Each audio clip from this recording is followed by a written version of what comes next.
You see, they had the Bitcoin convention. All these politicians is going there now. A lot of them is changing their tune. You already have how much millions of crypto you got? All right, when you're dealing with politics, you got people that's called one issue voters. Right. Right? Abortion, you got those type of people.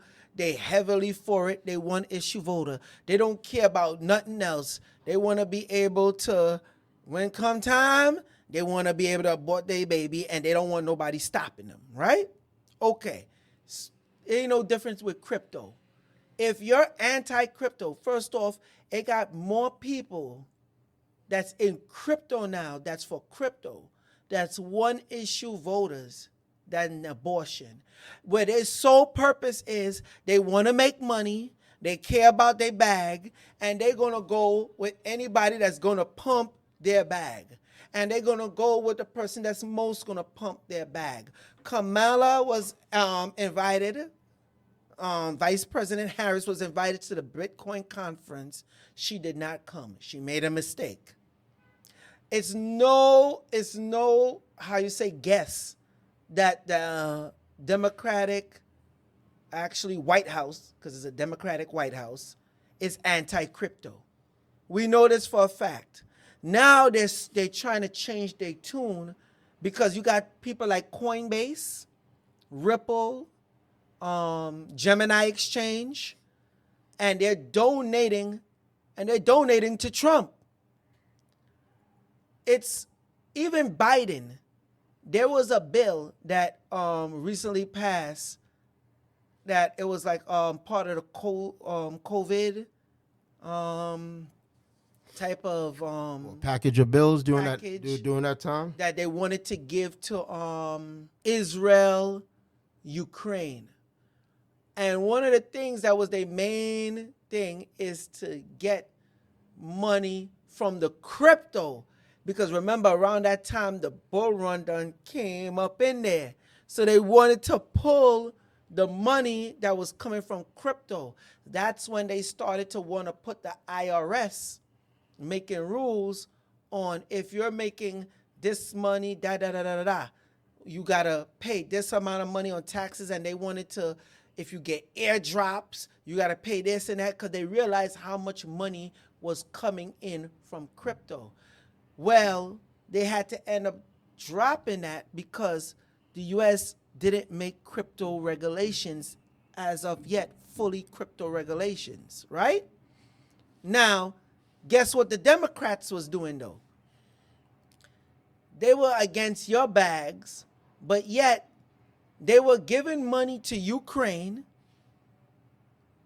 Ukraine, look this up. Ukraine was buying Bitcoin, Ethereum, XRP, Shiba Inu, and all these other cryptos that I done mentioned, right?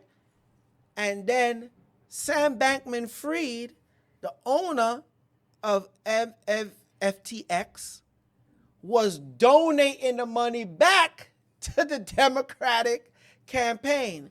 So they were washing the money. Okay, so let me ask you this, right? Say we get a government presidency, right? And they're pro crypto and they bring crypto in. Do you see the con, or do you see the cons of that? Meaning that same presidency could also open the door for CBDC, central bank digital currency. Talk to me about that. It's a gift and a curse, because number one, that's why who you vote for, even though they're pro-crypto, you got to watch who you voting for. Let's say Kamala Harris could have a come to Jesus moment. Oh, I see the light and everything is crypto and I'm going to make sure your bags get pumped. Yeah. Guess what? She's a big pusher of CBDCs. Right. For the people who don't know, talk to us Central bank briefly. digital currency. Break it down. So remember, 2 years ago, I spoke to you about this, right? You see how everything I said now come to pass? They already been in the works of CBDCs. And again, one of the reasons why I told people to buy Ripple stock and buy XRP, right, is because they were one of the main, this is very interesting, they were one of the main pushers of helping different governments, different countries set up CBDCs. I guess what I'm saying is I'm trying to look at it objectively No. Hold on, hear me out, because I understand that, you know, you're pro Ripple and XRP, but hold on, hear me out. I want to kind of relate it on a analytical, objective, straight down the middle way without leaning to the left to the right. You see what I'm saying? If you listen to me, you'll know that's what I'm doing. I am not pro Ripple. Yeah, you see? I wish they could see your face. Brother, you just mentioned Ripple about a dozen times since the interview But started. there's a reason. You see, all right, go ahead. This is how I know you don't watch brother. my channel. Because if you watch my channel, Plug it. Joel Benjamin. Where you Joel Benjamin 528. Come on. When you watch my channel, Yeah. you would hear some stuff I say about Ripple. You would watch me like, yo, this brother hate Ripple? I am not about, Ripple, this and that. I'm about where the money is at. Right. And this is what gets people confused. I told people, watch out for Ripple. I told people, Ripple, if you go back when we spoke over 2 years ago, I've been watching Ripple. I do not trust Ripple. Let me state this for the record. Let me look into the camera. I do not trust Ripple. I do not trust the crypto XRP. Okay? They're very sneaky. But if you want to make money and you want to fill up your bags and you want to be in a good position, that's what you have to start getting into now. Because Ripple is the same one, since we're on CBDC, right? They're the same ones that teamed up with the U.S. Navy to make microchip payment systems that the U.S. Navy outsourced to a company in Denmark called BuyChip. Okay. Where they're going to want to force you to have the chip in your hand. You think I'm for that, brother? But Ripple is the one spearheading it. So if they're the one spearheading it, that's where the money is going to go, because that's a part of the CBDC, the central bank digital currency. We can't just have it on a card. We got to have it on a chip. So when we're ready, they're able to shut the function of that chip down anywhere you go. Now they're making it even deeper, where they're moving away from the chip and they're going into biotechnology. So everybody's looking at CBDC. There is so much we want to talk to him about, but first let's just start with the CBDC question. Where are we on that here in the U.S., and how far out front is China? Well, the U.S. is, I think, sort of on the sidelines, doing some good work, doing research. But if you think about the rest of the world, China is actually leading the way. China has been working on a pilot since 2014, working on its central bank digital currency, has already sort of had millions of transactions, millions of wallets, and has an array of pilots that are in the hands of people testing out smart contracts and programmability of money. So they actually have data that they're iterating on, and they're helping other countries with standards and collaborating on CBDC to CBDC transactions. So I'd say we're behind, although it doesn't mean that it's a race where we have to do exactly what China's doing, but the conversation globally is happening, and China is well positioned to influence that conversation. The geopolitical backdrop is that around the world there is now, I don't know if it's a race, but there's certainly a march towards finding alternative ways for new digital financial infrastructure. Basically, how to do cross-border transactions in a way where you're not relying the same way on traditional banking infrastructure. That's happening, whether we want to like it or not. And it's not just China. Of course, China has its project, but other countries in the EU, the UK, Japan, other parts of East Asia are all trying to figure out a way to innovate with payments. Now, the geopolitical implication there is, if there is an alternative financial infrastructure, if there are new rails and the U.S. doesn't have the same influence on that, it is not sort of at the table when new standards are being laid, then that impacts U.S. economic statecraft. And everybody go look it up. All on social media, you're going to constantly hear them say CBDC. Very few people you'll hear talk about the chip because they know what's going on. But they're saying, oh, they're going to have the money on the card or on the phone, and they could turn it off whenever they want. It's deeper than that now.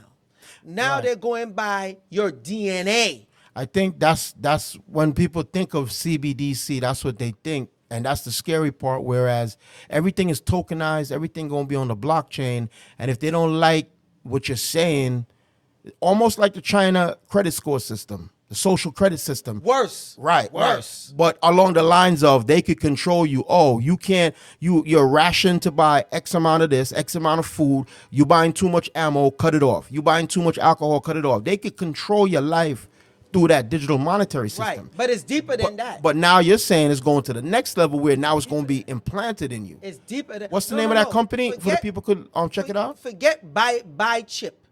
How do you spell that? BICH. Buy chip. Okay. Buy chip. Okay. Go ahead, brother. It's deeper than that. It ain't about just shutting down your food no more. It's about we're gonna have people that ain't gonna want to take this chip. It's going to have people that put up a fight with us. That's where they're starting to work with the automatons, merging man with machine. Okay? To the point where they're dealing with, instead of AI, it's now going to be OI. What is OI? Organoid intelligence. Faster, better, more able to process information than ever before than AI, because AI is just fully machine. They need the bio, that human interaction. You ever study the etymology of words? For the most part, it depends. Some words, I'm fascinated with it, but go ahead.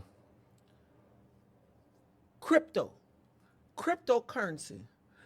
Can you break down the etymology of that real quick for me? What is crypt?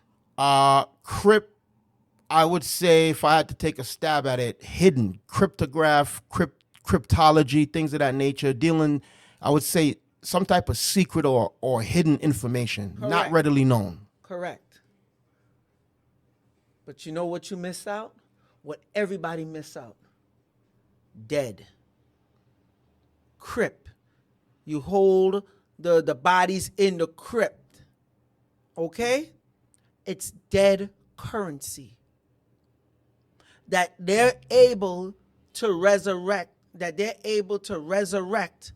and manipulate. All crypto is manipulated.